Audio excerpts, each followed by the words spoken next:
Hey everyone, today we're going to talk about Meteospasmyl.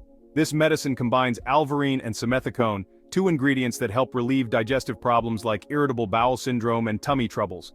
If you suffer from belly pain, bloating, or intestinal cramps, Meteospasmyl is often a good solution to ease those symptoms. Have you ever felt bad after eating or had episodes of stomach cramps? This medicine could help you. And how does it work? Alvarine acts as a muscle relaxer in the intestine, while simethicone reduces gas formation in the digestive system. By working together, these parts relieve discomfort and make you feel better. Usually, the starting dose is 1 capsule 3 times a day, preferably before meals. It's important to follow your doctor's instructions and not take more than recommended. As your symptoms get better, your doctor might change the dose. Like any medicine, Mediospasmal can have side effects. Some patients might feel sick, dizzy, or even have allergic reactions. If you notice anything unusual, talk to your doctor as soon as possible.